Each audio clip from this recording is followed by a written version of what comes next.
Summary of Charlotte's Web by E.B. White. When the hog in the arable family gives birth to pigs in the spring, Mr. Arable plans to kill the runt, which is the weakest and will only make trouble for the others. His 8-year-old daughter Fern, on the other hand, gets upset and emotional at the thought of death and begs Mr. Arable not to kill the pig. Mr. Arable agrees, but only if Fern takes care of and feeds the pig. Fern falls in love with her new baby, Wilbur. She feeds him from a bottle and takes him on carriage rides with her toys on cool spring afternoons. As spring turns into summer, Wilbur gets too big to live in the Arable's garden. Fern's parents suggest that she sell Wilbur to the Zuckermans, who live next door and are related to them. Homer Zuckerman offers Fern $6 for Wilbur, and she takes him to live on their farm, promising to come see him as often as she can. Wilbur goes through a number of ups and downs as he gets used to his new life on the farm.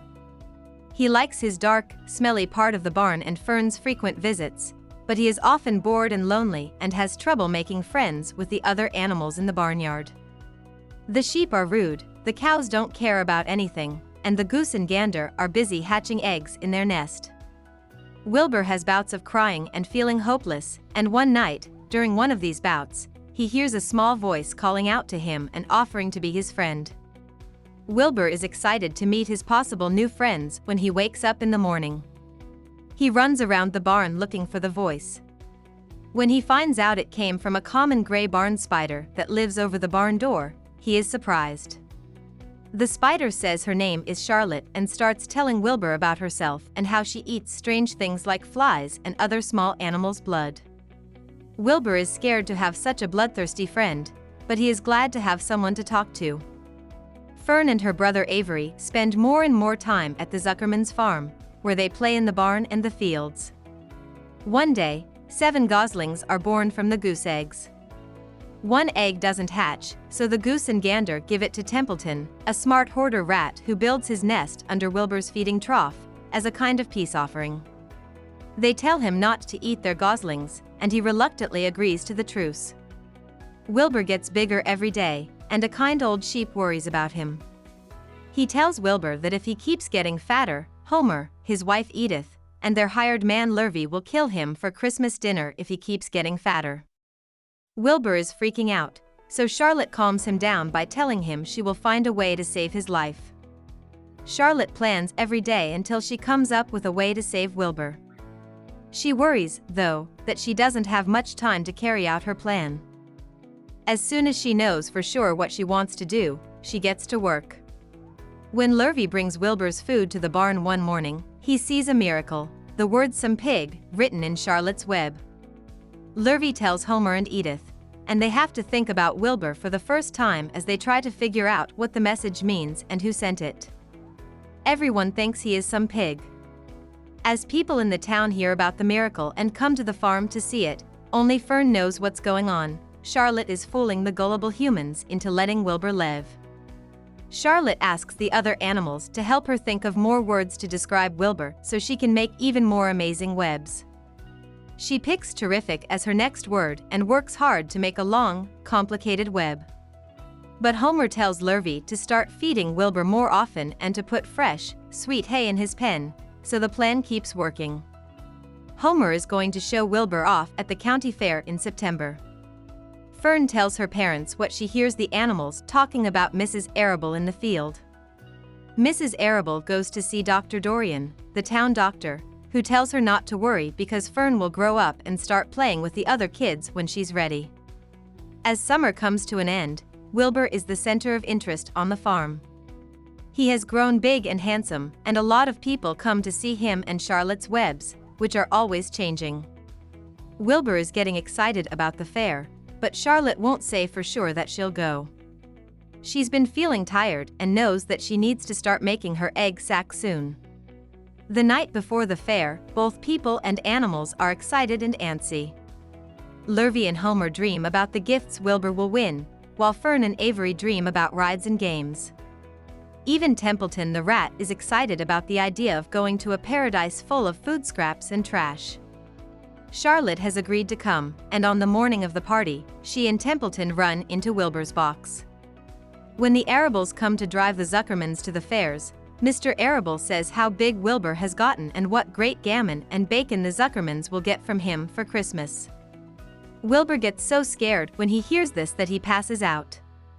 Wilbur gets better, and the Zuckermans and Arables put him back in his crate before they all go to the show. Fern and Avery ask for money right away so they can go play while the adults help Wilbur get comfortable in his temporary pen. Charlotte moves into the eave of a nearby shed. There, she sees something that makes her sad. In the next pen over, there is a very big pig named Uncle. Even though she is swollen and listless, Charlotte is still committed to saving Wilbur's life. She plans to spin a web to make sure Wilbur wins first prize. That night, while Fern and her friend Henry Fussy ride the Ferris wheel and Templeton looks for food and scraps in the empty fairgrounds, Charlotte starts to work on her new web. She is going to make the word humble, which Charlotte thinks is the best way to describe Wilbur. As night falls, Charlotte, who is tired, starts a new project. For a change, she says, she will make something for herself, and it will be her masterpiece. The next day, Charlotte is done making an egg sack and putting more than 500 eggs in it. When the Arables and Zuckermans get to the fair and see the newest web, they get very excited. However, they are crushed when they see that Uncle's pen has a blue ribbon on it. When a voice comes over the speakers and tells everyone to go to the judge's stand, everyone is surprised. As everyone rushes to put Wilbur in his box and get him to the stand, Fern wishes she and Henry Fussy were back on the Ferris wheel. Wilbur gets a special prize at the judge's table for his help with the success of the county fair and the business in the area. Homer gets $25, and Wilbur gets a medal that is just for him. Wilbur goes back to his pen after the wedding and asks Charlotte if she's happy to go back to the barn. Charlotte, on the other hand, says that she won't be going home because she is dying and can barely move her arms. Wilbur falls to the ground in a fit of hysteria, but Charlotte tells him to slow down. Wilbur thinks that after all Charlotte has done for him, there must be one last thing he can do for her: bring her egg sack home. He convinces Templeton to help him get the egg sack down from the eave and tells Templeton that he can help himself to Wilbur's meals before Wilbur even eats them. Templeton runs down with the egg sack and drops it at Wilbur's feet just as the Arables and Zuckermans come back to the pen to load Wilbur up. He puts the egg sack in his mouth for the trip home, and as he leaves, he gives Charlotte a wink. She dies alone but at peace the next morning. Back at the barn, life goes back to how it was before. Wilbur keeps an eye on the egg sack, which keeps getting bigger. Wilbur is happy and calm even when winter comes because he knows that Charlotte's help has proven his worth and made his life safe. At Christmas, Fern and Avery go to play with the Zuckermans, but Fern is no longer interested in the farm or Wilbur. As winter turns into spring, hundreds of tiny spiders start to crawl out of Charlotte's egg sack one morning. Wilbur is very happy to see them, but as soon as they let go of their silk threads, they fly away on the warm spring wind. Only 3 of them stay behind. Wilbur helps them choose the names Joy, Arania, and Nellie, and he tells them all about how great their mother was. Wilbur promises to be friends with the spiders, and they promise to be friends back. Wilbur lives a long and happy life and meets many of Charlotte's children and grandchildren, but none of them ever quite take her place in his heart. About the author. Elwyn Brooks White was the 6th child in his family. He grew up in New York and later went to Cornell University. After he got his degree, he worked at newspapers and magazines all over the country until 1927, when he got a job at the famous New Yorker magazine. Over the years, he became well known as an editor there while writing essays, poetry, style books. The Elements of Style is a guide to how to use American English that is still used as a gold standard, and children's books like Stuart Little, Charlotte's Web, and The Trumpet of the Swan. White and his family had a second home on a farm in Maine. This gave White the chance to spend time in nature, which was one of his life's great loves. He died at the farm in 1985 after a long battle with Alzheimer's. He had a long and successful career, winning awards like the Presidential Medal of Freedom, the National Medal for Literature, and the Newbery Medal.